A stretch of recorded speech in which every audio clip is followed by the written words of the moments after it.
जय हिंद दोस्तों, welcome to our YouTube channel अपना पीसीएस क्लासेस में।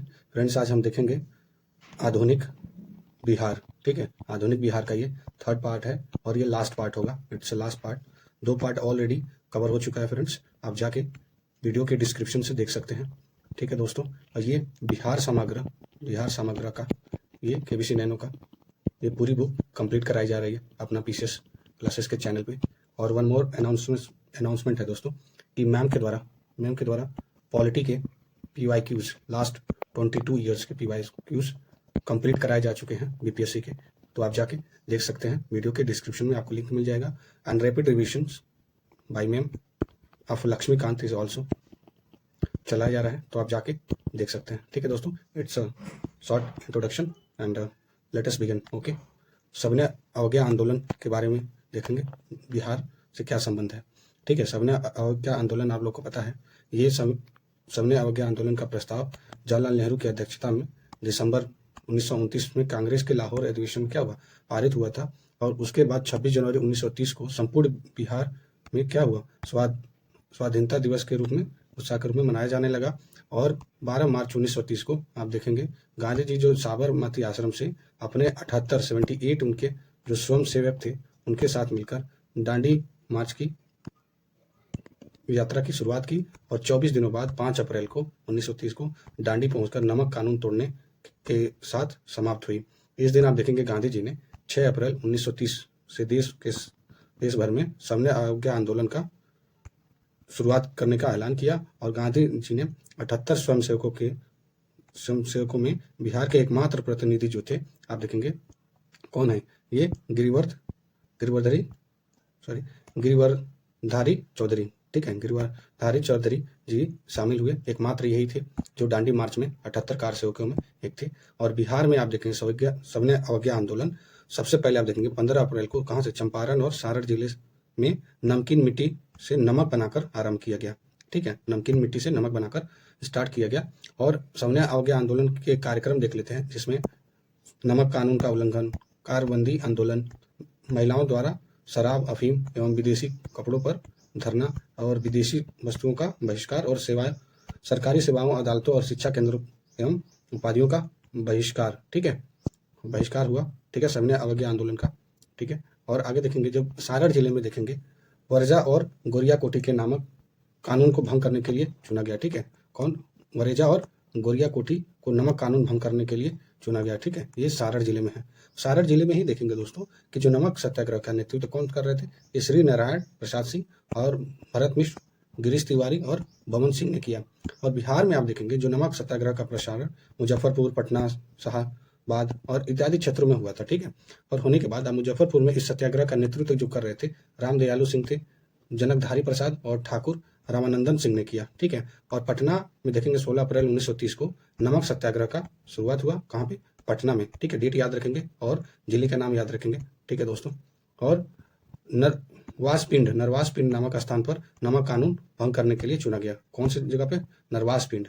और पटना में इस आंदोलन का नेतृत्व कौन करे थे, जगत नारायण लाल ने किया था। ठीक है, ध्यान रखेंगे दोस्तों। नेक्स्ट आगे बढ़ते हैं, इसमें नरवास पिंड आंदोलन के बारे में जान लेते हैं दोस्तों।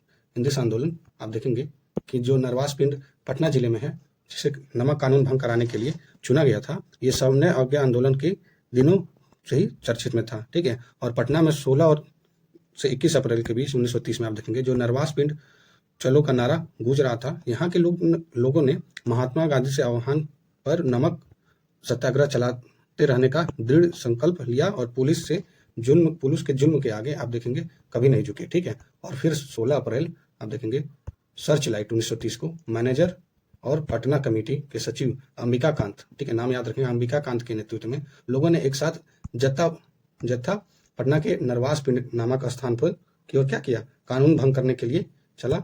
और लेकिन पुलिस द्वारा आप देखेंगे रास्ते में ही कुछ लोगों को रोक कर गिरफ्तार कर लिया गया। और इसी बीच आप देखेंगे कुछ जो जत्थे जो नवाज पिंड पहुंच गए थे, नमक बनाकर, ठीक है, नमक कानून क्या किया, भंग कर दिया। और आगे इस आंदोलन में बिहार के अनेक प्रमुख जो नेता थे उन्होंने भाग लिया। और भाग लेने के बाद जिसमें आप देखेंगे प्रमुख नेता में आप प्रोफेसर अब्दुल बारी, राजेंद्र प्रसाद, आचार्य JB कृपलानी जी इत्यादि लोग शामिल हुए। और पटना में देखेंगे आप जो अंबिका कांत सिंह और जसूलाल गुप्ता को क्या किया गया, गिरफ्तार कर बांकीपुर जेल में भेज दिया गया। कौन सी जेल में? बांकीपुर जेल में भेज दिया गया। और दरभंगा जिले में आप देखेंगे जो श्री सत्यनारायण सिंह के नेतृत्व में 17 अप्रैल 1930 को नमक कानून भंग किया गया और सत्यनारायण सिंह और रामानंदन मिश्र को दरभंगा के जिले में गिरफ्तार कर लिया गया। ठीक है, उनको डाल दिया गया। और मुंगेर में आप देखेंगे, मुंगेर में इस श्री कृष्ण सिंह के द्वारा इनका नेतृत्व किया गया और 23 अप्रैल 1930 को गोगरी नामक कानून भंग किया। ठीक है, गोगरी में क्या क्या कानून भंग किया। और कानून भंग करने के बाद श्री कृष्ण सिंह को बेगूसराय में क्या क्या गिरफ्तार कर हजारीबाग जेल में भेज दिया गया। हजारीबाग जेल में भेज दिया गया। और भेजने के बाद आप देखेंगे कि जो नंद कुमार सिंह थे के नेतृत्व में 20 अप्रैल को ही लखीसराय के निकट जो रजौन ग्राम के नाम बनाया गया, नमक बनाया गया। और यहाँ पे आप देखेंगे नमक बनाने के बाद आप देखेंगे कि 20 अप्रैल 1930 को बढ़ैया में तेज सिंह के मंदिर में नमक कानून का केंद्र खोला गया। कहाँ पे? बढ़ैया में तेज सिंह के मंदिर में नमक बनाने का केंद्र खोला गया। और शाह मोहम्मद जुबैर और नेमधारी सिंह के नेतृत्व में बढ़ैया नामक कानून भंग किया गया। ठीक है, और कानून भंग करने के बाद भागलपुर के बीपुर थाना में गौरीपुर गांव में आप देखेंगे महादेव शरीफ और दीप नारायण अग्रवाल के नेतृत्व में आप देखेंगे 20 अप्रैल को नमक कानून क्या किया गया? ये भंग कर दिया गया। और बिहार का सर्वमान्य राष्ट्रीय नेता जो राजेंद्र प्रसाद जी थे 5 जुलाई 1930 को क्या किया? छपरा में गिरफ्तार कर हजारीबाग जेल में भेज दिया गया। जेल में भेज दिया गया। ठीक है दोस्तों, और जेल में भेजने के बाद सबने अवज्ञा आंदोलन का जो सर्वाधिक महत्वपूर्ण कार्यक्रम क्या था?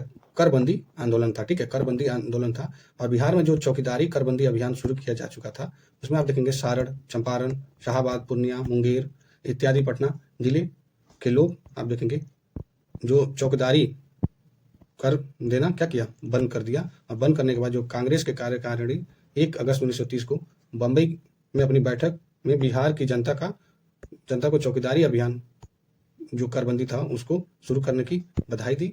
और 12 अगस्त 1930 को आप देखेंगे श्रीमती चंद्रावती देवी ने गया में एक सभा में भाषण करते हुए चौकीदारी टैक्स नहीं देने के लिए बल दिया। ठीक है, और उसके बाद मई 1930 में देखेंगे पटना में सर अली इमाम की अध्यक्षता में, ये नाम याद रखेंगे, एक स्वदेशी लीग की स्थापना की गई। पूछेगा बीपीएससी में क्वेश्चन पूछेगा स्वदेशी लीग की स्थापना किसके द्वारा की गई? ये सर अली इमाम के द्वारा। ठीक है, इमाम के द्वारा की गई। ठीक है, और आगे देखेंगे स्वदेशी लीग सच्चिदानंद सिन्हा एवं केबी दत्त के उपाध्यक्ष हसन इमाम को मुख्य सचिव क्या किया गया? बनाया गया। और बलवंत सहाय को क्या बनाया गया? संयुक्त सचिव बनाया गया। ठीक है, संयुक्त सचिव बनाया गया। और सविनय अवज्ञा आंदोलन में आरंभ करते समय आप देखेंगे जो गांधी जी ने क्या किया? भारत की महिलाओं से विदेशी वस्त्र और नशीले पदार्थ के बहिष्कार के संबंध में क्या किया? भाग लेने के लिए स्वतंत्रता आंदोलन में सहयोग देने के लिए क्या किया?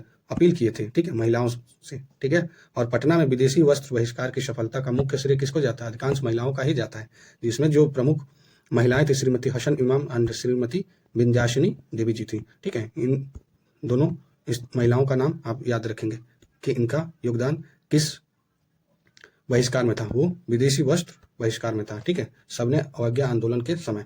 और सबने अवज्ञा आंदोलन के दौरान आप देखेंगे बिहार में जो पहली बार 2 महिलाएं जो राजनीतिक अभियोग में गिरफ्तार की गई उनका नाम ये ध्यान रखेंगे, it's more important, that is Shrimati Saraswati Devi and Shrimati Sadhana Devi. यही दोनों लोग, सरस्वती देवी और साधना देवी जो थे, ये सबने अवज्ञा आंदोलन के समय क्या हुई थी? ये पहली ऐसी 2 महिलाएं थी जो राजनीतिक अभियोग के कारण क्या किया गया? इन दोनों लोगों को गिरफ्तार किया गया। और गिरफ्तार करने के बाद आप सबने अवज्ञा आंदोलन के दौरान देखेंगे आप डॉक्टर राजेंद्र प्रसाद ने 14 सितंबर 1930 को क्या किया? को कारावास की अवधि पूरी करके हजारीबाग जेल से क्या हो गए? रिहा हो गए। रिहा होने के बाद मई 1931 को गांधी इरविन समझौता के अंतर्गत, ठीक है, 1931 को गांधी इरविन समझौता के अंतर्गत देखेंगे सविनय अवज्ञा आंदोलन को स्थगित कर दिया गया। और दूसरी बार यह आंदोलन 3 जनवरी 1932 को प्रारंभ किया। द सेकेंड टाइम ये स्टार्ट हुआ कब? 3 जनवरी 1932 को। आप देखेंगे मार्च 23 में 1931 में भगत सिंह, सुखदेव, राजगुरु को फांसी दिए जाने के लिए विरोध में आप देखेंगे पटना में क्या हुआ? 26 मार्च को हड़ताल रही।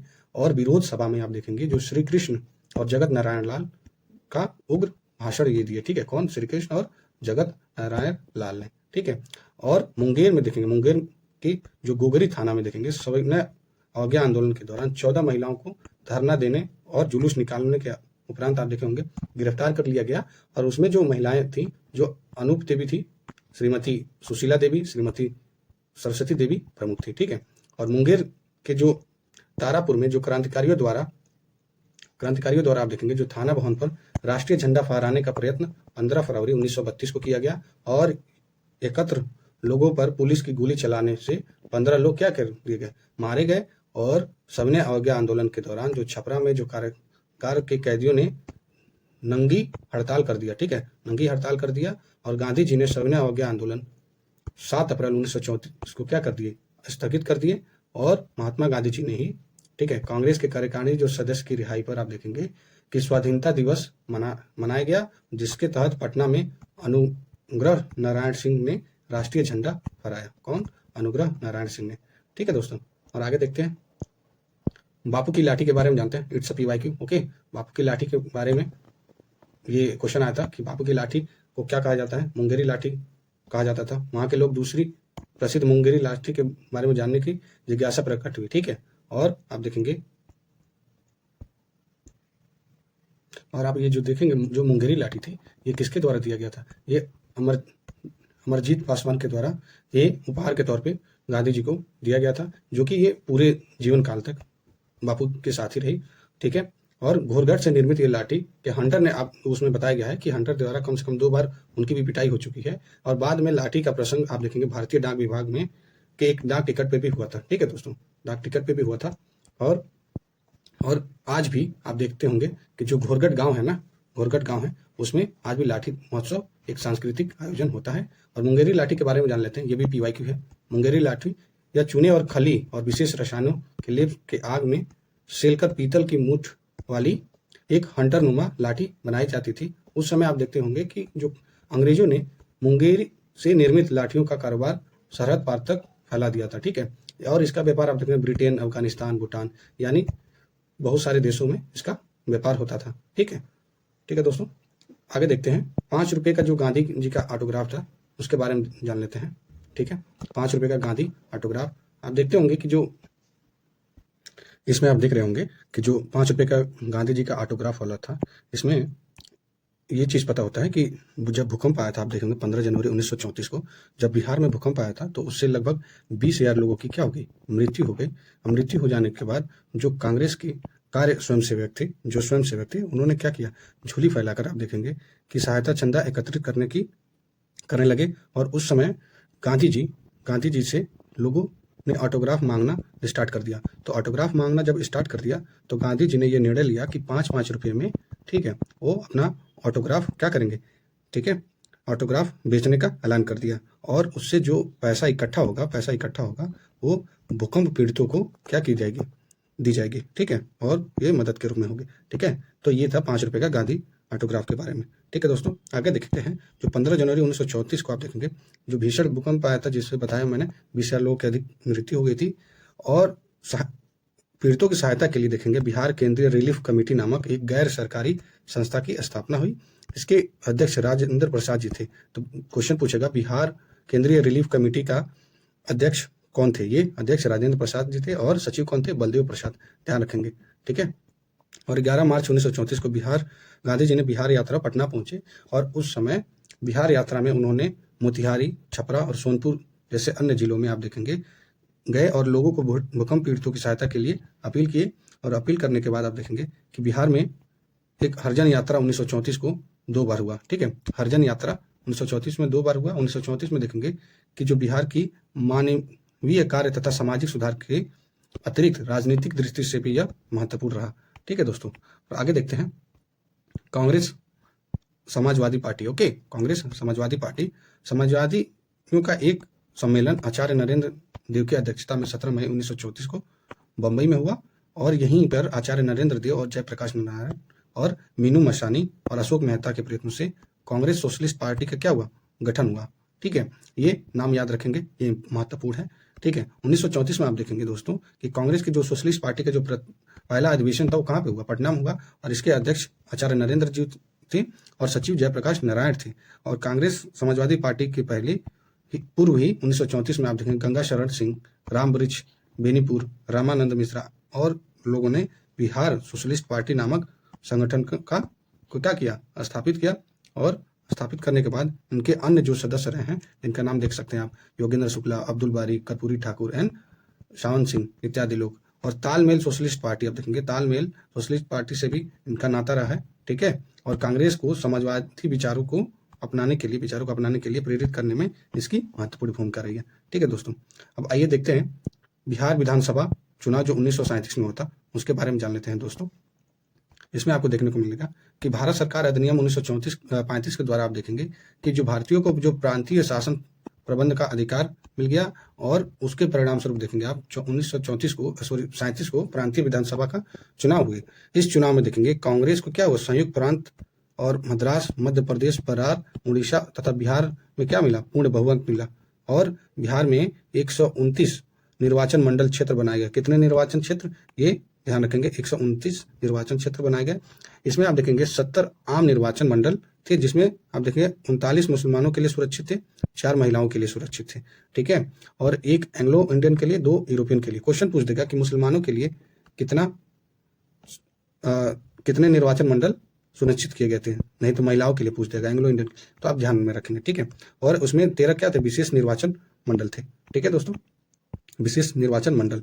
और इसमें देखेंगे इस चुनाव में बिहार में कांग्रेस को पूर्ण बहुमत प्राप्त हुआ, और 152 सीट में 107 पर कांग्रेस चुनाव लड़ा, और 98 पर क्या किया, अपने उनके प्रत्याशी विजयी हुए। और अप्रैल 1937 को देखेंगे आप कि मोहम्मद यूनुस के नेतृत्व में बिहार में पहला भारतीय मंत्रिमंडल बना। कांग्रेस के इस अंतिम मंत्रिमंडल का क्या हुआ, विरोध भी हुआ, ठीक है। विरोध होने के बाद इसी बीच आप देखेंगे भारत के तत्कालीन वायसरॉय लॉर्ड लिलिंगथोर देखेंगे ने आश्वासन दिया कि मंत्रियों कार्य में गवर्नर हस्तक्षेप नहीं करेंगे, मंत्रियों के कार्य में गवर्नर हस्तक्षेप नहीं करेंगे। उसके बाद मोहम्मद यूनुस के अंतरिम मंत्रिमंडल से त्यागपत्र देने के बाद 20 जुलाई 1937 को श्री कृष्ण सिंह के नेतृत्व में कांग्रेस में मंत्रिमंडल का क्या किया, गठन किया। राम दयालु सिंह और प्रोफेसर अब्दुल बारी विधानसभा के अध्यक्ष और उपाध्यक्ष थे। तो अध्यक्ष कौन थे, राम दयालु सिंह, और प्रोफेसर अब्दुल बारी क्या थे, उपाध्यक्ष चुने गए। और राजनीतिक बंदियों की रिहाई के प्रश्न पर आप देखेंगे कि बिहार मंत्रिमंडल में 15 जनवरी 1938 को त्याग पत्र दे दिया गया था। उसके बाद 26 जनवरी को क्या किया गया, बिहार के प्रधानमंत्री, उस समय के मुख्यमंत्री को प्रधानमंत्री कहा जाता था, ठीक है, श्री कृष्ण सिंह गवर्नर के बीच क्या हुआ, एक वार्ता हुई, जिससे राजनीतिक बंदियों की समस्या सुलझ जाने के बाद मंत्रिमंडल ने त्याग पत्र वापस लेकर पुनः अपना कार्य शुरू किया। और देखेंगे सितंबर 1939 में द्वितीय विश्व युद्ध का क्या हुआ, आरंभ हुआ। ओके, जब सितंबर 1939 में जब द्वितीय विश्व युद्ध स्टार्ट हुआ था, उस समय जो तत्कालीन वायसरॉय थे लॉर्ड लिलिंगथो भारतीय विधानसभा की सहमति के बिना क्या किए, भारत को युद्ध में शामिल कर लिए, ठीक है। शामिल करने के बाद इसका विरोध कांग्रेस के मंत्रिमंडल के त्याग पत्र दिए जाने के बाद मुस्लिम लीग ने 22 दिसंबर 1939 को मुक्ति दिवस के रूप में क्या किया, मनाया। और आगे देखेंगे बिहार मंत्रिमंडल के प्रमुख जो सुधारात्मक कार्य थे उनके बारे में जान लेते हैं। काश्तकारी जो व्यवस्था के तहत आप देखेंगे किसानों के राहत हेतु बिहार टेनेंसी अमेंडमेंट एक्ट पारित किया गया। बिहार टेनेंसी अमेंडमेंट एक्ट पारित किया गया। स्वायत्त शासित संस्था को अपने भवनों पर राष्ट्रीय झंडा फहराने की अनुमति मिली। और अखबारों से जमानत मांगने की प्रथा, संघों पर क्या किया गया, प्रतिबंध की समाप्ति। और श्रमिकों के जीवन कार्य की जो स्थिति की जांच के लिए राजेंद्र प्रसाद की अध्यक्षता में आप देखेंगे श्रम जांच समिति का क्या किया गया, गठन किया गया। और शैक्षणिक सुधार हेतु आप देखेंगे केटी शाह की अध्यक्षता में आप देखेंगे शिक्षा पुनर्गठन की समिति का गठन हुआ, ठीक है, शिक्षा पुनर्गठन समिति का। और मौलाना अब्दुल कलाम की अध्यक्षता में देखेंगे आप कि हिंदुस्तानी समिति का क्या हुआ, गठन हुआ, ठीक है दोस्तों। अब आगे देखते हैं बिहार में मुस्लिम लीग के बारे में जानते हैं, ठीक है। इसमें अक्टूबर 1937 में देखेंगे अंत में मोहम्मद अली जिन्ना बिहार यात्रा पर आए और उनके कुछ प्रयत्नों से यूनाइटेड मुस्लिम लीग एवं अब अहरार पार्टी मुस्लिम लीग में क्या हो गई, विलय हो गई, ठीक है, विलय। लेकिन कुछ विधानमंडलों में देखेंगे सबसे बड़े जो मुस्लिम संगठन बिहार इंडिपेंडेंट पार्टी के साथ जिन्ना की वार्ता क्या हुई, असफल हुई। और उसके बाद फिर जो जिन्ना 1 जनवरी 1938 को बिहार आया, फिर गया में मुसलमानों की एक बड़ी सभा में क्या किया, संबोधित किया और मुस्लिम लीग द्वारा बिहार मंत्रिमंडल की कठोर शब्दों में आलोचना की और स्थानीय संस्थानों से पृथक निर्वाचन प्रणाली की मांग की, ठीक है। और मांग करने के बाद, ठीक है, अखिल भारतीय मुस्लिम लीग 26वां अधिवेशन जो मोहम्मद अली जिन्ना की अध्यक्षता में 26 दिसंबर 1938 को पटना में शुरू किया गया। और बिहार में आप देखेंगे मुस्लिम लीग की से अलग 2 अन्य मुस्लिम संगठन भी क्या किए कार्यरत थे, ये जमायत उलेमा और मोमिन जमायत थे, ध्यान रखेंगे, ठीक है। और एक और चीज याद रखेंगे, जो ये भी अखिल भारतीय मुस्लिम लीग था उसका 26वां अधिवेशन किसकी अध्यक्षता में किया गया, ये मोहम्मद अली जिन्ना की अध्यक्षता में किया गया 1938 पटना में जिले में, ठीक है। बिहार में व्यक्तिगत जो सत्याग्रह है, ठीक है, व्यक्तिगत सत्याग्रह जिसको इंडिविजुअल सत्याग्रह बोलते हैं, ये आप देखेंगे व्यक्तिगत सत्याग्रह बिहार में 28 नवंबर 1940 को शुरुआत की गई। इसमें आप देखेंगे और व्यक्तिगत सत्याग्रह आप देखेंगे किसके द्वारा स्टार्ट किया गया था, आचार्य विनोबा भावे जी के द्वारा स्टार्ट किया गया था, ठीक है। ये आप देखेंगे 17 अक्टूबर 1940 को, ठीक है, ये ध्यान रखेंगे, ठीक है दोस्तों। और श्री कृष्ण सिंह बिहार के पहले सत्याग्रही थे, जबकि अनुग्रह नारायण सिंह दूसरे सत्याग्रही थे, ठीक है, ये ध्यान रखेंगे। और अनुग्रह नारायण सिन्हा को पटना सिटी में भाषण करने के लिए गिरफ्तार भी कर लिया गया था। और गौरी शंकर सिंह ने 4 दिसंबर 1940 को गया में और श्याम नारायण सिंह 1940 को सिलाव या नालंदा में क्या किया, सत्याग्रह किया। और बिहार के अन्य क्षेत्रों में भी लोगों ने व्यक्तिगत सत्याग्रह में भाग लिया।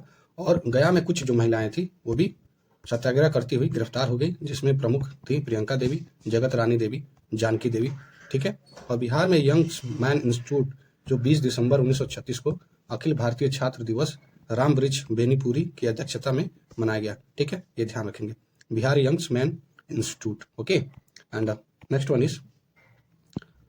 नेक्स्ट में आप देखेंगे कि गांधी जी से मतभेद होने के कारण आप देखेंगे जो सुभाष चंद्र बोस थे 3 मई 1940 को फॉरवर्ड ब्लॉक की स्थापना की गई, ठीक है। और ये विवाद का कारण था, मुख्य कारण था, आप देखे होंगे कि मतभेद का मुख्य कारण था त्रिपुरी अधिवेशन हुआ था, त्रिपुरी अधिवेशन, ठीक है, ये 1939 में हुआ था।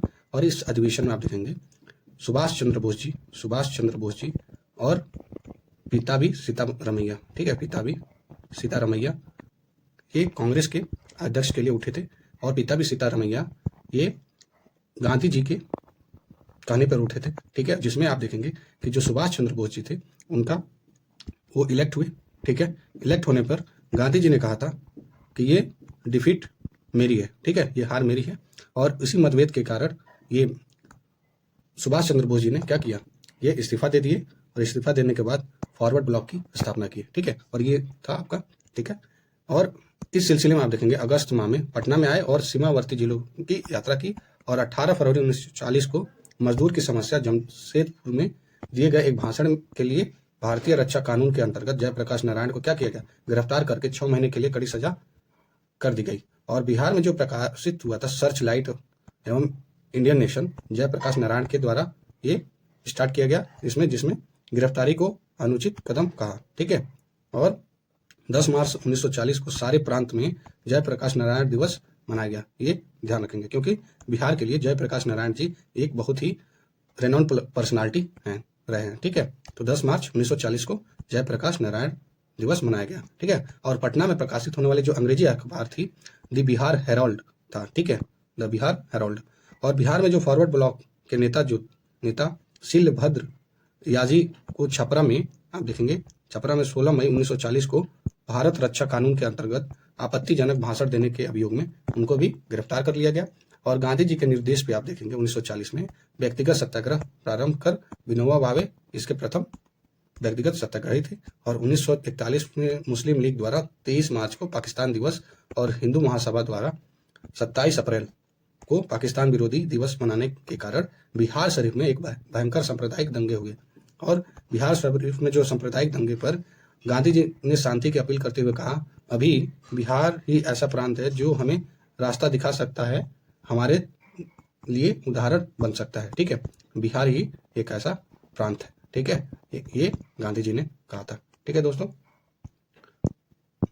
भारत छोड़ो आंदोलन में आप देखेंगे, भारत छोड़ो आंदोलन में बिहार का योगदान क्या रहा है, एक महत्वपूर्ण योगदान रहा है, जिसमें आप देखेंगे अखिल भारतीय कांग्रेस जो बंबई अधिवेशन हुआ था में ग्वालियर टैंक सभा में भारत छोड़ो आंदोलन का प्रस्ताव पास किया गया, जिसमें आप देखेंगे गांधी जी द्वारा करो या मरो का नारा दिया गया। और इस प्रस्ताव को अखिल भारतीय कांग्रेस समिति ने 8 अगस्त 1942 को स्वीकार कर लिया। लेकिन ये प्रस्ताव पारित होने के पहले ही आंदोलन में सक्रिय भूमिका निभाने वाले जो नेता थे नारायण सिंह और सुखलाल सिंह को हजारीबाग में गिरफ्तार कर उस जेल में डाल दिया गया। और बिहार के जो प्रमुख नेता जैसे राजेंद्र प्रसाद हो गए, अनुग्रह और जैसे इत्यादि लोग हो गए, उनको 9 अगस्त 1942 को गिरफ्तार कर लिया गया उनको भी। और 11 अगस्त 1942 को अंग्रेजों भारत छोड़ो, झंडा ऊंचा रहे हमारा, भारत माता की जय, वंदे मातरम, हम सचिवालय पर झंडा फहराएंगे जैसे जो जसवी जो नारे थे ना, वो साथ साथ छात्रों एवं जुलूसों ने पटना के सचिवालय भवन के पूर्व गेट के समय क्या किया, राष्ट्रीय ध्वज फहराकर ये स्लोगन देना स्टार्ट कर दिए। इसमें वहां के जो तत्कालीन अंग्रेजी जिलाधिकारी जो था WG आर्चर, जो कलेक्टर था WG आर्चर, जो कलेक्टर ने बौखलाकर निहत्थे छात्रों को अंधाधुंध गोलियां चलवा दी, जिसमें 7 नौजवानों के क्या हो गए, झंडे थामे एक एक कर क्या हो गए, शहीद हो गए। और लेकिन 8वां छात्र जो थे वो कौन थे, वो रामकृष्ण सिंह थे, जो अंग्रेजों के आंखों में धूल झोंककर ब्रितानी झंडा यानी यूनियन जैक को क्या किया, उतार दिया और भारतीय झंडा तिरंगा फहराने में क्या हो गए, कामयाब हो गए। और सचिवालय गोलीकांड के समय भारतीय प्रोफेसर उदित नारायण पांडे और विश्वभर चौधरी जो डिप्टी कलेक्टर थे उस समय, ठीक है, सचिवालय सुरक्षा की जिम्मेदारी भारतीय बंदूकधारी गोरखा पुलिस को सौंप दी गई, ठीक है, ये गोलीकांड के बाद। और ये जो सचिवालय गोलीकांड के बाद 2 दिन तक क्या रहा, पटना भी बंद रहा। और देखेंगे डुमराव, गया, सिवान, कटिहार जैसे थानों पर झंडा लगाने की कोशिश के क्रम में आप देखेंगे कपिल मुनि, श्याम बिहारी लाल, फुलेना प्रसाद श्रीवास्तव तथा और पुलिस कर्मियों को गोली का शिकार होना पड़ा, ठीक है। और भारत छोड़ो आंदोलन में बिहार में गया, भागलपुर, सारण, पूर्णिया जैसे जिले और चंपारण स्वतः स्फूर्त जन विद्रोह का क्या था, ये मुख्य केंद्र था। मुख्य केंद्र के बाद आप देखेंगे 9 अगस्त को राजेंद्र प्रसाद को पटना में गिरफ्तार कर लिया गया और बांकीपुर जेल में ले गया गया। और उस दिन पटना के जो फूलन प्रसाद वर्मा, मथुरा प्रसाद को क्या भी कर लिया गया, गिरफ्तार कर लिया गया। 10 अगस्त की सुबह जब श्री कृष्ण सिंह अपने गांव से पटना आ रहे थे, उस समय वो भी क्या हुए, गिरफ्तार हो गए। गिरफ्तार होने के बाद 11 अगस्त अनुग्रह नारायण सिंह को भी गिरफ्तार कर लिया गया और दोनों को बांकीपुर जेल में रख दिया गया। और श्री कृष्ण सहाय ने सरकारी नीति के विरोध में आप देखेंगे महाधिवक्ता के पद से क्या कर दिया, त्याग दे दिया। और सचिवालय गोलीकांड के विरुद्ध 12 अगस्त को क्या किया, पटना में पूर्ण हड़ताल रही। और उसी दिन बिहार प्रांतीय कांग्रेस कमेटी के अध्यक्ष महामाया प्रसाद सिन्हा को रेलवे स्टेशन पर क्या कर लिया गया, गिरफ्तार कर लिया गया, ठीक है दोस्तों, गिरफ्तार कर लिया गया। और बिहार में जो नमक आंदोलन था उसके स्थान और नेतृत्वकर्ता के बारे में जान लेते हैं। ये मैच द फॉलोइंग में आपको आ सकता है, मैच द फॉलोइंग में आ सकता है, ठीक है, तो याद रखेंगे। जैसे कि 1857 की जो क्रांति के कौन कौन मुख्य थे, जैसे आ जाता है ना, वैसे बिहार में नमक आंदोलन के बारे में आ जाएगा। जो चंपारण में विपिन बिहारी वर्मा थे, परेजा में गिरीश तिवारी, गोरिया कमेटी में चंद्रिका सिंह, हाजीपुर में भरत मिश्र, पटना में अंबिका कांत सिंह, मुंगेर में श्री कृष्ण सिंह, लखीमसराय में नंद कुमार सिंह और दरभंगा में सत्यनारायण सिंह थे, ठीक है दोस्तों। आगे देखेंगे सचिवालय गोलीकांड के बाद आप देखेंगे कि दिन कांग्रेस मैदान में जगत नारायण लाल की अध्यक्षता में आयोजित सभा में संचार सुविधाओं को ठप करने में एक सरकारी कार्य को शिथिल करने का क्या किया गया, प्रस्ताव पारित किया गया, ठीक है। जो पटना सचिवालय में आप देखेंगे जो गोलीकांड हुआ था उसके जो 7 शहीद विद्यार्थी थे उनके बारे में जान लेते हैं। ये कहाँ से थे, ठीक है, निवासी, जिसे रामानंद सिंह, ठीक है, ये 11वीं के छात्र शहादत नगर पटना से थे। राम गोविंद सिंह 11वीं के थे, ये पटना से थे। उमाकांत प्रसाद सिंह ये भी सारण से थे। राजेंद्र सिंह ये भी सारण से थे। सतीश प्रसाद झा ये कहाँ से थे, भागलपुर से। जगपति कुमार ये कहाँ से थे, औरंगाबाद से थे। देवीपत चौधरी ये कहाँ से थे, असम से थे, ठीक है दोस्तों। आगे देखते हैं महिलाओं के जुलूस निकालकर जो कांग्रेस मैदान में जो भगवती देवी जो राजेंद्र प्रसाद की बहन थी उनकी अध्यक्षता में एक सभा आयोजित की गई। इस सभा में आप देखेंगे जो सुंदरी देवी जो शंभू शरण वर्मा की जो पत्नी थी एवं राम प्यारी देवी जो जगत नारायण लाल की पत्नी थी, उन्होंने क्या किया, वकीलों से वकालत छोड़ने का अनुरोध किया। और विक्रम ने 9 लाख सिंह को भी 10 अगस्त की रात को क्या कर लिया गया, गिरफ्तार कर लिया गया। कहाँ के थे, विक्रम के। ये चंपारण के जो गोविंदगंज थाना में आप देखेंगे जो ऋषि दल के अंतर्गत लगभग 1 महीने तक का जनता का राज्य बना रहा। और इस गठन के बाद आप देखेंगे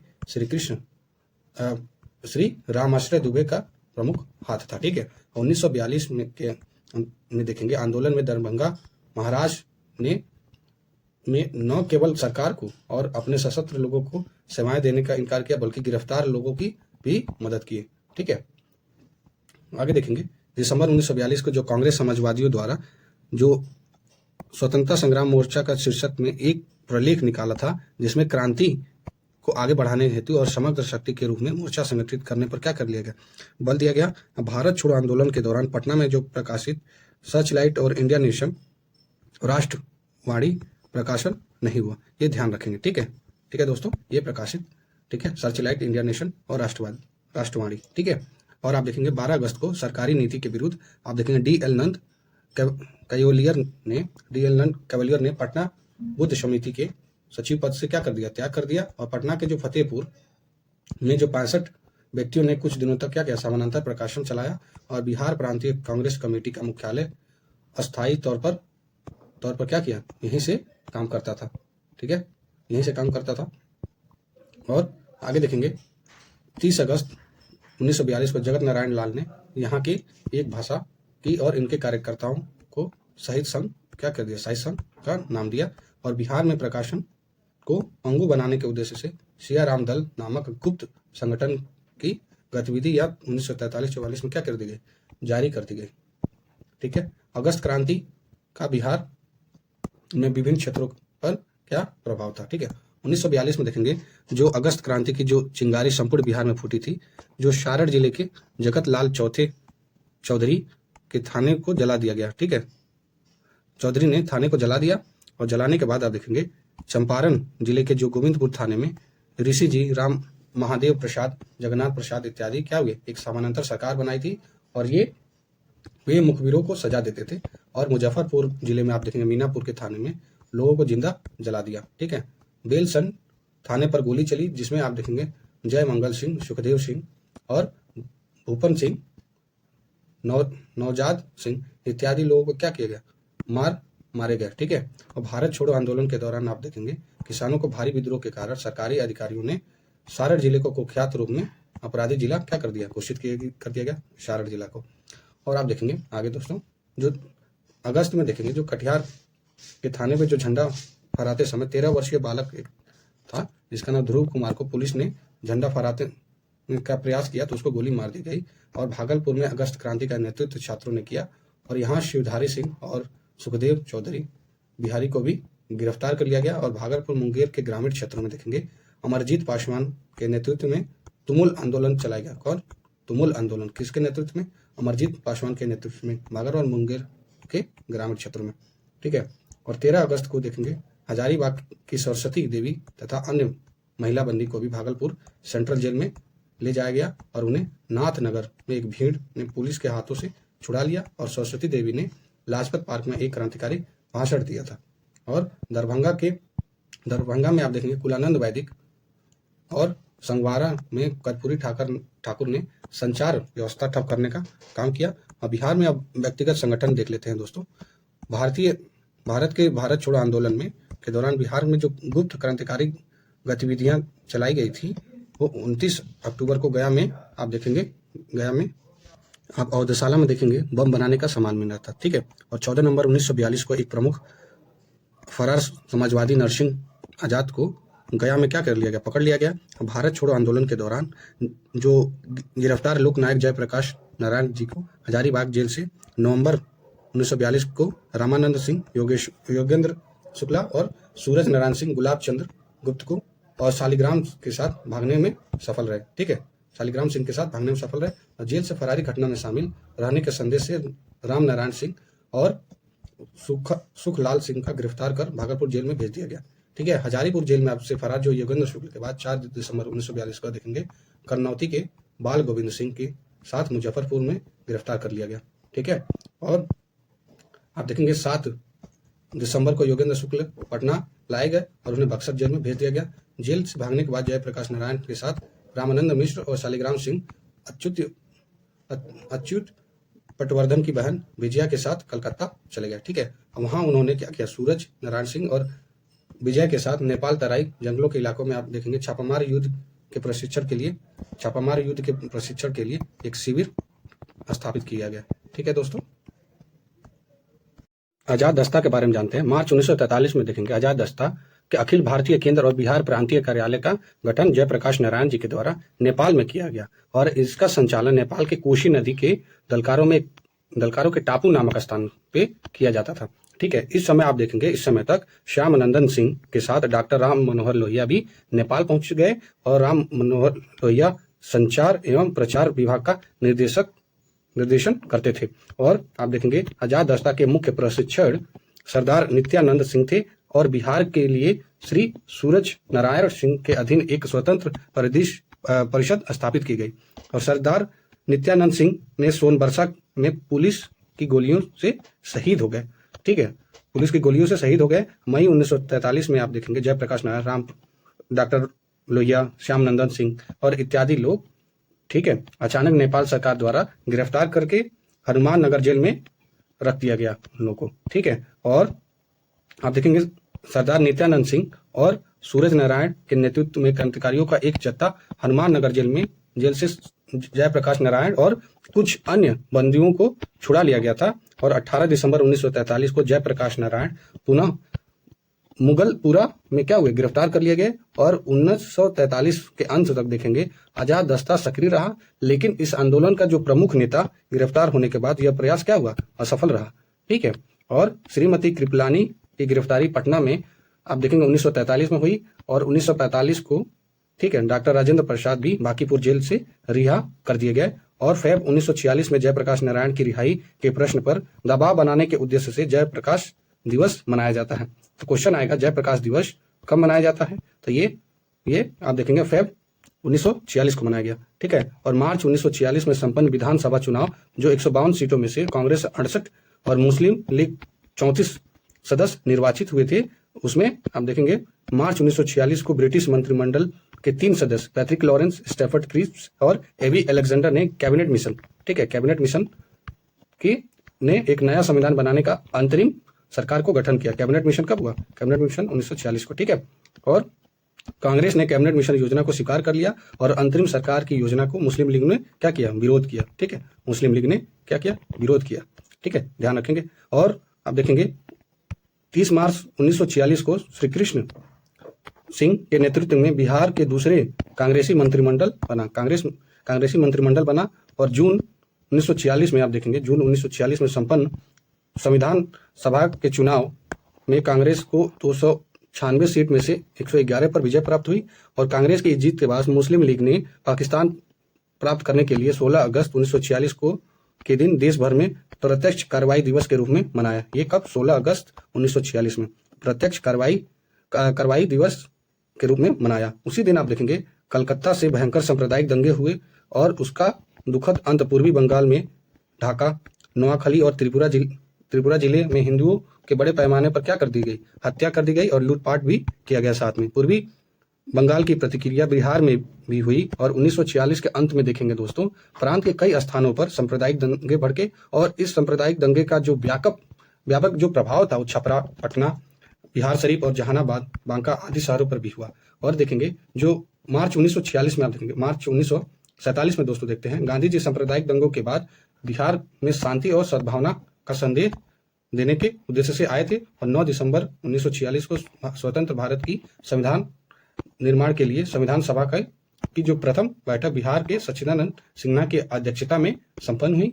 और बाद में देखेंगे दोस्तों कि संविधान सभा के जो अस्थायी अध्यक्ष जो डॉक्टर राजेंद्र प्रसाद जी बने थे। ठीक है, अस्थायी अध्यक्ष।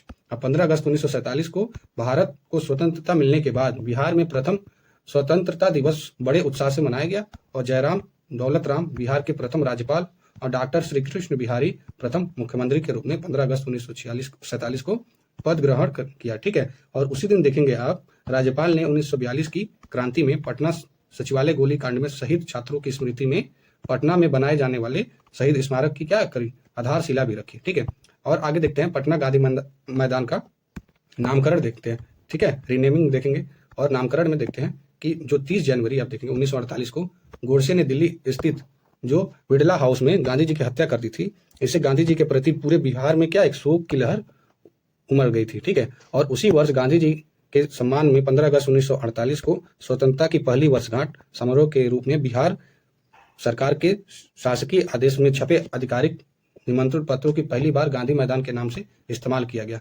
ठीक है दोस्तों, ये था आपका गांधी मैदान के बारे में। ठीक है, ये आप देख लेंगे। ठीक है दोस्तों, और आगे देखते हैं स्वतंत्रता आंदोलन में बिहार की महिलाओं का योगदान। ठीक है, महिलाओं का, विमेंस का जहाँ रोल होता है ना, विमेंस का जहाँ रोल होता है वो इंपॉर्टेंट हो जाता है। ठीक है, टॉपिक्स सो आप देख लेंगे। ठीक है, जहाँ विमेंस हो गया, ठीक है, ट्राइबल कम्युनिटीज हो गई, ट्राइबल हो गया, ठीक है, फार्मर पीजेंट्स हो गया। ठीक है, तो ये सारी चीजें इंपॉर्टेंट हो जाती हैं। सो लेट अस बिगिन, महिलाओं का योगदान। ठीक है, 1917 में आप देखेंगे बिहार में महात्मा गांधी की पदार्पण के साथ आंदोलन में महिलाओं का एक झुकाव बढ़ गया और सरला देवी 1921 में प्रिंस ऑफ वेल्स के भारत आगमन के दौरान होने वाले समारोहों के बहिष्कार में आंदोलन का क्या किया, नेतृत्व किया। और आप देखेंगे कि 1921 ईस्वी में आप देखेंगे देश बंधु कोष के लिए जब गांधी जी ने बिहार का भ्रमण किया तो यहाँ की महिलाओं ने अपने आभूषण तक दान में दे दिए। ठीक है, और इस कार्य में आप देखेंगे गांधी जी के साथ श्रीमती प्रभावती देवी जो जयप्रकाश नारायण जी की पत्नी थी, उन्होंने भी महत्वपूर्ण योगदान दिए। और सन 1930 में नमक आंदोलन में भी बिहार की महिलाओं का बड़ा योगदान था। ठीक है दोस्तों, और आगे देखेंगे कि श्रीमती सैलबाला राय के ओजस्वी भाषण से प्रभावित होकर जो संथाल परगना की महिलाएं नमक कानून को भंग करने के लिए आगे बढ़ी और हजारीबाग की जो श्रीमती सरस्वती देवी और श्रीमती साधना देवी को नमक कानून के उल्लंघन के लिए 6 माह की सजा भी मिली थी। और देखिए उस समय की विमेंस कितनी एम्पावर थी। ठीक है दोस्तों, तो उनका कितना योगदान रहा है women's during the independence. Okay, independence struggle. Okay, तो इसमें आप देखेंगे पटना में आप देखेंगे श्रीमती हसन इमाम एंड श्रीमती जो विंध्यासिनी देवी के नेतृत्व में अब महिलाओं ने विदेशी वस्त्रों का क्या किया, धरना प्रदर्शन सफल बनाया। और आप देखेंगे कि 26 जनवरी को स्वतंत्रता दिवस बनाने के आरोप में पटना में डॉक्टर राजेंद्र प्रसाद जी की पत्नी राजवंशी देवी और चंद्रावती देवी सहित 7 महिलाओं का क्या कर दिया गया, गिरफ्तार कर लिया गया। जिसमें आप देखेंगे राजवंशी तथा चंद्रावती देवी को 1.5 साल के लिए क्या हो गई, सजा हो गई। 9 अगस्त 1942 को पटना में डॉक्टर राजेंद्र प्रसाद की जो बहन थी भगवती देवी के नेतृत्व में महिलाओं का एक विशाल जुलूस निकला था। और हजारीबाग में ही महिलाओं का नेतृत्व श्रीमती सरस्वती देवी कर रही थी, जिसका क्या जिन्हें गिरफ्तार किया गया। लेकिन जब सरस्वती देवी का हजारीबाग से भागलपुर जेल ले जाया जा रहा था तो विद्यार्थियों का एक जत्था, ठीक है, गुट ने धावा बोलकर उन्हें छुड़ा लिया और कुछ दिनों बाद उन्हें फिर गिरफ्तार भी कर लिया गया। ठीक है दोस्तों, और छपरा में आप देखेंगे 1942 में हुई एक विशाल सभा की अध्यक्षता में जो शांति देवी ने की। और छपरा जिले में जो दितवारा प्रखंड में एक तिरंगा झंडा फहराने के आरोप में मलखाचक की स्वर्गीय राम विनोद सिंह की 2 पुत्रियां शारदा और सरस्वती को भी 14 और 11 वर्ष की सजा हो गई। ठीक है, और संथाल परगना के हरियर मिर्धा की पत्नी जो बिरजा देवी थी उनकी पुलिस ने हत्या कर दी। ठीक है, पुलिस ने हत्या कर दी। और गया जिले की जो प्यारी देवी को भी पुलिस ने गिरफ्तार कर लिया। अब वैशाली की जो श्रीमती बिंद्या देवी, शहीद फुलैना प्रसाद की पत्नी इत्यादि लोग भी आप देखेंगे उन लोगों का स्वतंत्रता संग्राम में एक महत्वपूर्ण योगदान था। और 1942 में देखेंगे भारत छोड़ो आंदोलन के दौरान अनेक महिलाएं पुलिस की गोली से शहीद हो गई। ठीक है, जिसमें प्रमुख हैं छोड़मारा गांव की जो विराजी मथियाइन है और शाहाबाद गांव की लसाड़ी के शिव गोपाल दुसाद की पत्नी अकेली देवी इत्यादि ने अपनी जान की आहुति दी। ठीक है, और आप देखेंगे जो बिहार भ्रमण करने वाले जो विदेशी यात्री आए थे उनका विवरण के बारे में जान लेते हैं। इट्स मच मोर इम्पोर्टेंट, ठीक है, फॉर योर बीपीएससी एग्जामिनेशन। ठीक है, सो लेट अस सी मेगास्थीन के बारे में जानते हैं जो 350 और 290 ईस्वी के ईसा पूर्व में आया। और बिहार का ये आने वाला ये प्रथम विदेशी ये यूनानी विदेशी था। और यूनान का राजा जो सेल्यूकस का राजदूत बनकर चंद्रगुप्त मौर्य के दरबार में करीब ये कब तक 14 वर्ष तक रहा और दोनों के बीच एक मंत्री और एक संधि कराने में अहम भूमिका निभाया। और मेगास्थीन ने अपनी बुक जो इंडिका में आप देखेंगे पाटलिपुत्र नगर और उसके प्रशासन का विस्तृत चर्चा किया है। और उसके अनुसार आप देखेंगे भारत में अकाल नहीं पड़ता था, उस समय दास प्रथा प्रचलित नहीं थी, यानी दास जो प्रथा थी वो प्रचलित नहीं थी और अकाल भी नहीं पड़ता था। अपनी पुस्तक इंडिका में भी उसने पाटलिपुत्र को क्या बोला है, पालीब्रोथा का क्या बोला, पालीब्रोथा। ठीक है, और इसके अनुसार पाटलिपुत्र नगर भारत का सबसे बड़ा और भव्य नगर था जो 80 स्टेडियम यानी 9.5 मील लंबा और 15 स्टेडियम चौड़ा था। यह सूसा और एकबताना नगरों से भी सुंदर था। ठीक है, आगे देखेंगे पाटलिपुत्र नगर आप देखेंगे गंगा और सोन नदियों के संगम पर स्थित था। और इसके अनुसार इसकी सुरक्षा के लिए एक गहरी खाई, ठीक है, गहरी खाई और एक सुरक्षात्मक एक दीवार थी जिसको आप देखेंगे जिसमें 64 दरवाजे और 570 मीनारे थे। नगर प्रशासन एक 30 दिवसीय 30 सदस्यीय बोर्ड द्वारा संचालित होता था और बोर्ड के सदस्य में अष्टनोमी कहा जाता था। ठीक है, 30 बोर्ड के सदस्य थे। ठीक है, और 6 बोर्ड हुआ करता था 6 बोर्ड में, यानी 6 विंग्स होते थे हर बोर्ड में।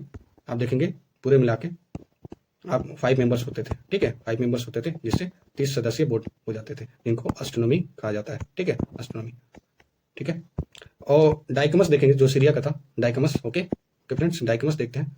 तो ये सीरियन नरेश एंटोनियो कोस का ये राजदूत बनकर बिंदुसार के दरबार में आया था और इसने मेगास्थीन के उत्तराधिकारी भी माना जाता है।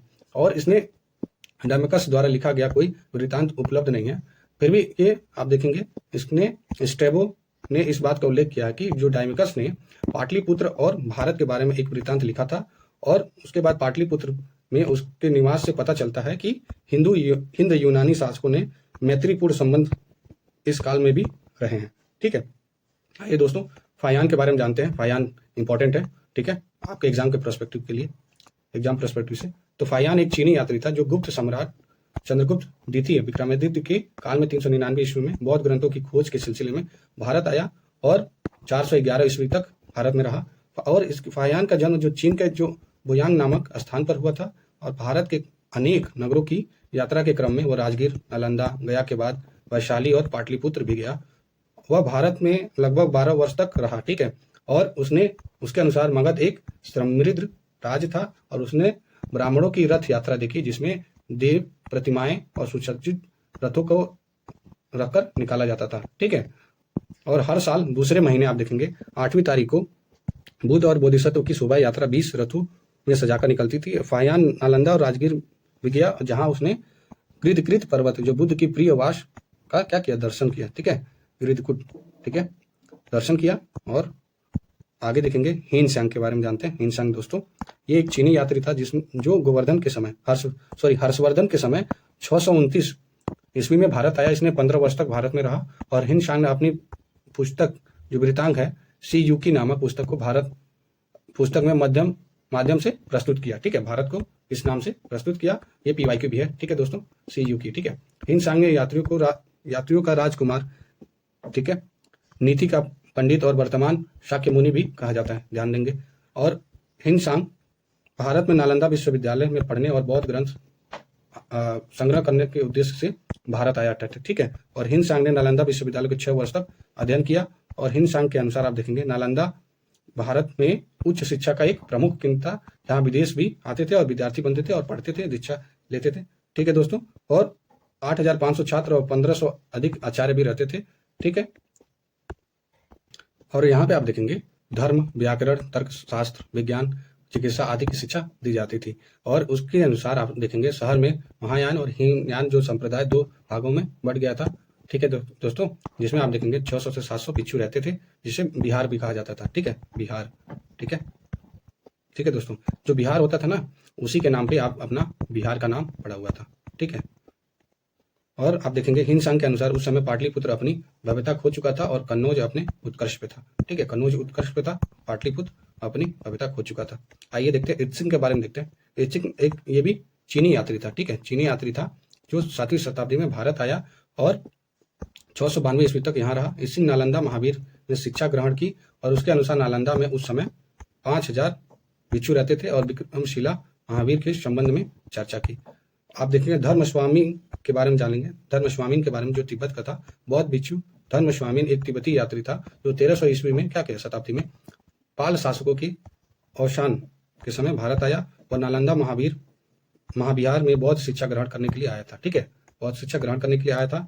और आप देखेंगे धर्म स्वामी के द्वारा दिए गए यात्रा वर्णन से जानकारी प्राप्त होती है कि 1197-98 के समय बीच में नालंदा महावीर का विनाश एक तुर्क शासक जो बख्तियार खिलजी था ने कर दिया। ठीक है, आप देखेंगे मुल्ला तकिया के बारे में देखेंगे। अकबर के शासनकाल में मुल्ला तकिया यानी ताकी नामक एक यात्री जौनपुर से बंगाल तक यात्रा की और उस क्षेत्र का वर्णन अपने वृतांग में किया। ठीक है, और उसका विवरण खासकर दरभंगा क्षेत्र में विस्तृत है। ठीक है, अब्दुल लतीफ जो ईरान का था, ठीक है, उसके बारे में जान लेते हैं। अब्दुल लतीफ के बारे में, मध्यकाल अकबर के शासनकाल में बिहार आने वाला ये यात्री अब्दुल लतीफ भी था। उसने गंगा नदी मार्ग से आगरा से राजमहल तक यात्रा की।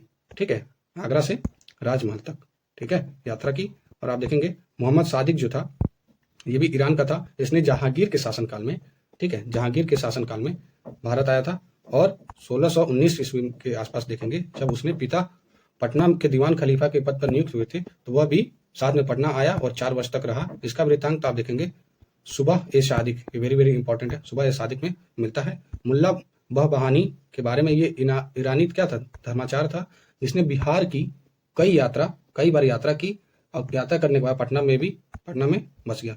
रॉल्फ फिच के बारे में जानते हैं दोस्तों, यह एक अंग्रेजी यात्री था, ठीक है, इंग्लिश यात्री था। इसने 1585 के आसपास मध्य में मुगल काल अकबर के समय में आया और भारत में भ्रमण किया, ठीक है। इस समय वह बिहार में आया था। रॉल्फ फिच के अनुसार आप देखेंगे पटना के लोग जमीन खोदकर सोने की खोज करते थे और यहाँ के निवासी अंधकारपूर्ण आचरण विद्यमान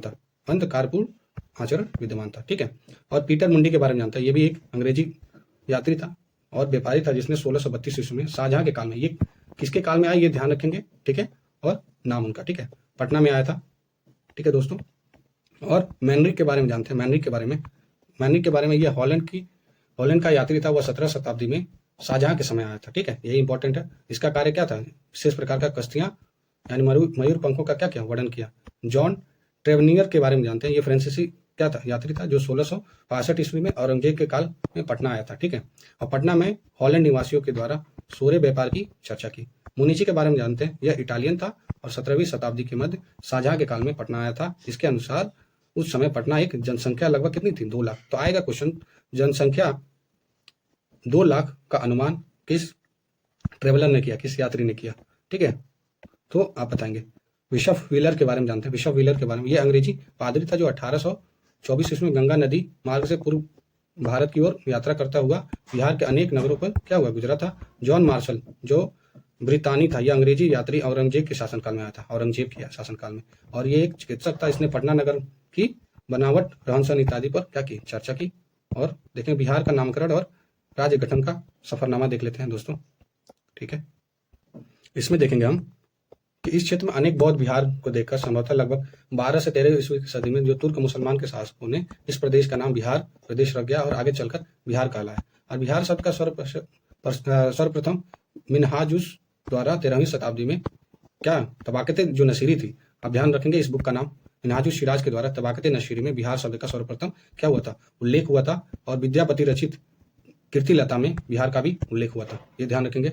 और अंग्रेज की मृत्यु के बाद 18वीं शताब्दी के इस क्षेत्र में बंगाल के नवाब अधीन में आ गया और 1743 ईस्वी में देखेंगे दोस्तों, बंगाल के नवाब सजाउद्दीन ने बिहार को बंगाल के सूबे से क्या किया, सूबे का हिस्सा बना लिया। और 1774 ईस्वी में आप देखेंगे रेगुलेटिंग एक्ट के द्वारा बिहार के लिए प्रांतीय सभा का क्या किया गया, गठन किया गया। किसके द्वारा, रेगुलेटिंग एक्ट के द्वारा, ठीक है, रेगुलेटिंग एक्ट के द्वारा 1774, ठीक है।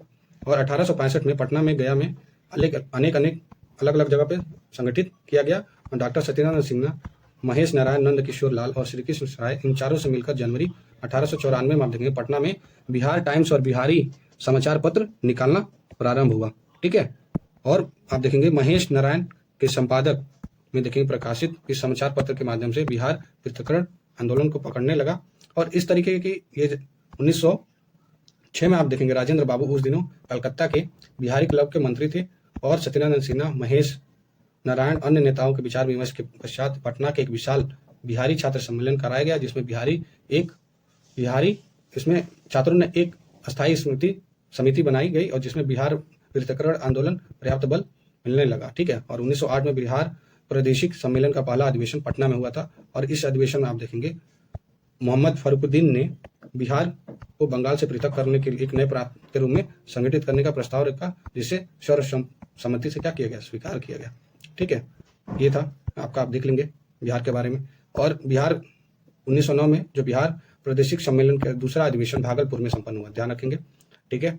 और 1911 में बिहार बंगाल प्रेसिडेंसी का हिस्सा था और 1911 में केंद्रीय विधान परिषद में आप सत्यनारायण सिन्हा और मोहम्मद अली ने बंगाल से बिहार के विभाजन का प्रस्ताव रखा, ठीक है। और 1911 में दिल्ली में आयोजित शाही दरबार में जॉर्ज पंचम की उपस्थिति में गवर्नर जनरल लॉर्ड हार्डिंग द्वारा आप देखेंगे बिहार और उड़ीसा के क्षेत्रों में बंगाल प्रेसिडेंसी से अलग कर एक नए प्रांत के रूप में गठित करने का घोषणा किया गया, ठीक है दोस्तों। और पटना राजधानी उसको बना गया, ठीक है दोस्तों, ये आप देख लेंगे, इसमें दिया हुआ है कि पृथक राज्य बनने की मुहिम का नेतृत्व कौन? सत्यनारायण सिन्हा, महेश नारायण ने किया और अतः बिहार को स्वतंत्र प्रांत गठन करने में इन्हीं का श्रेय दिया जाता है। और 1913 में बिहार उड़ीसा लेफ्टिनेंट गवर्नर नवगठित काउंसिल की प्रथम बैठक जो बांकीपुर पटना में हुई थी, उसकी अध्यक्षता अब बिहार उड़ीसा के lieutenant governor sir Charles Stuart Bailey ने की थी। ठीक है, ये नाम याद रखेंगे। 1916 में पटना उच्च न्यायालय ने 1917 में पटना विश्वविद्यालय का भी स्थापना हुआ। स्थापना दिवस देख लेंगे। पटना के एक नए भवन का निर्माण हुआ जिसमें आप देखेंगे 7 फरवरी 1921 को बिहार एवं उड़ीसा के जो लेजिस्लेटिव काउंसिल का प्रथम बैठक हुई और इसकी अध्यक्षता कौन थे? पीटर मुंडी। ठीक है, पीटर मुंडी थे। ठीक है, पीटर मुंडी ने किया था। और देखेंगे 1935 में गवर्नमेंट ऑफ इंडिया एक्ट पारित हुआ। तो 1 अप्रैल 1936 को बिहार से अलग उड़ीसा प्रांत का गठन किया गया और पुराने गवर्नमेंट ऑफ इंडिया एक्ट 1990 के एक जो सदनी विधानसभा से अलग की जगह एक कानून के अनुसार आप देखे होंगे द्विसदनी विधान मंडल की स्थापना की गई। ठीक है दोस्तों, स्थापना की गई। और 15 नवंबर आप देखेंगे 2000 में बिहार दक्षिण भाग का 18 जिलों से अलग करके झारखंड नामक एक नवीन राज्य के एक गठन हुआ। और इस विभाजन में आप देखेंगे कि पूर्व बिहार में 13 प्रमंडल, 55 जिले, 54 लोकसभा एवं 324 विधानसभा की सीटें थी। जो विभाजन के पश्चात बिहार में 9 प्रमंडल और 37 जिले और 40 लोकसभा, 243 विधानसभा की सीट में रह गए थे। और 2001 में आप देखेंगे जो जहानाबाद से काटकर नया अरवल जिले का निर्माण किया गया। और इसके बाद आप देखेंगे कुल बिहार की जो जिला था, जिले का संख्या हो गया 38। इस प्रकार से दोस्तों आप देखेंगे बिहार का मॉडर्न हिस्ट्री। ठीक है, मॉडर्न हिस्ट्री ये कंप्लीट हो गया। ठीक है, अपना पीसीएस के क्लासेस के चैनल पे। ठीक है दोस्तों, चलिए इसका नेक्स्ट पार्ट आपका आएगा। ठीक है, ये आएगा आपका ज्योग्राफी का, बिहार का ज्योग्राफी। ठीक है, बिहार का ज्योग्राफी। ठीक है, जय हिंद।